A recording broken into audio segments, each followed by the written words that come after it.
वंदे मातरम दोस्तों। Sushant Singh Rajput death case में prime accused मानी जा रही रिया चक्रवर्ती की मुश्किलें कम होने का नाम नहीं ले रही, या यूं कहें कि उनकी मुश्किलें दिन पर दिन बढ़ती जा रही हैं। जनता के दबाव के कारण गवर्नमेंट ने सीबीआई को अपॉइंट किया। सीबीआई ने अपनी जब इन्वेस्टिगेशन आरंभ की तो इनको पता चला ये सिर्फ मर्डर से संबंधित केस नहीं है, बल्कि ये मनी लॉन्ड्रिंग से भी रिलेटेड केस है। इसलिए इस इन्वेस्टिगेशन में ईडी यानी कि इन्फोर्समेंट डायरेक्टरेट को भी शामिल किया। लेकिन जब ईडी यानी कि इन्फोर्समेंट डायरेक्टरेट ने अपनी इन्वेस्टिगेशन को आगे बढ़ाया और इसी क्रम में उन्होंने रिया चक्रवर्ती के जो डिलीटेड मैसेज थे उनको रिट्रीव करवाया, तो यह पता चला कि गौरव आर्या और सैमुअल मिरांडा से ड्रग्स परचेज करती थी और ये सुशांत सिंह राजपूत को उनकी चाय में मिला के देती थी। इसलिए इस इन्वेस्टिगेशन में अब नारकोटिक्स कंट्रोल ब्यूरो यानी कि एनसीबी को भी शामिल कर लिया गया है और एनसीबी ने पाया है कि ये सैमुअल मिरांडा और गौरव आर्या के संबंध डार्क नेट से हैं और ये डार्क नेट के थ्रू ही ड्रग्स का परचेज करते थे और फिर ये बॉलीवुड की बड़ी बड़ी सेलिब्रिटीज तथा पॉलिटिशियंस को ये ड्रग्स प्रोवाइड कराते थे, जिससे ये केस और उलझता जा रहा है। और इस इन्वेस्टिगेशन में एक नया एंगल उभर के सामने आया है और साथ ही साथ रिया चक्रवर्ती की मुश्किलें और बढ़ती जा रही हैं। तो आज इस वीडियो में हम ये जानने की कोशिश करेंगे कि डार्क नेट क्या होता है। संपूर्ण इंटरनेट वर्ल्ड को हम एक आइसबर्ग के 3 पार्ट के रूप में डिवाइड कर सकते हैं। पहला होता है सरफेस इंटरनेट, दूसरा है डीप वेब, तीसरा है डार्क वेब। तो हम जानने की कोशिश करते हैं अब सरफेस इंटरनेट के बारे में। डेली बेसिस पे हम जो स्टैंडर्ड काम करते हैं उसे सरफेस इंटरनेट कहते हैं।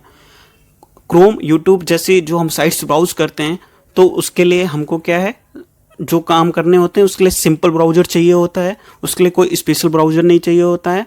और इसमें पर्सन और उसकी जो आइडेंटिटी होती है, आईपी एड्रेस होता है, उसको ट्रैक किया जा सकता है इजीली, क्योंकि ये एक सर्वर में स्टोर रहता है कि किस बंदे ने किस साइट को विजिट किया था, कैसे किया था।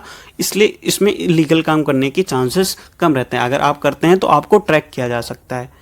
सबसे बड़ी ध्यान देने की बात ये, पूरे इंटरनेट वर्ल्ड का केवल 4% सरफेस इंटरनेट के होता है। अब बात करते हैं डीप वेब के बारे में। हमारे जितने भी गवर्नमेंट ऑर्गेनाइजेशन होते हैं, रिसर्च इंस्टीट्यूशन रहते हैं और जो यूनिवर्सिटीज़ वगैरह के कॉन्फिडेंशियल काम होते हैं, उससे संबंधित जो भी इंटरनेट पे काम मौजूद रहता है उसको हम डीप वेब के रूप में जानेंगे, क्योंकि एक हाईली सिक्योर होता है और सिर्फ चुनिंदा लोग और इम्पोर्टेंट लोग ही इसको एक्सेस कर सकते हैं। उनको इसके लिए एक आईडी पासवर्ड दिया जाएगा, जिसके पास ये आईडी पासवर्ड नहीं होगा वो इसको एक्सेस नहीं कर सकता। ये काफ़ी कॉन्फिडेंशियल होता है। जैसे नासा का काम हुआ, इसरो का काम हुआ, तो ये काफ़ी कॉन्फिडेंशियल काम होते हैं और इनको पर्टिकुलर पर्सन ही इसको एक्सेस कर सकते हैं, आम आदमी इसको एक्सेस नहीं कर सकता है। और इसमें आइडेंटिटी एनोनिमस रहती है इसमें भी, और सर्वर भी एनोनिमस रहता है। और अब हम बात करते हैं डार्क वेब या डार्क नेट के बारे में, जो कि आज का हमारा मेन टॉपिक है।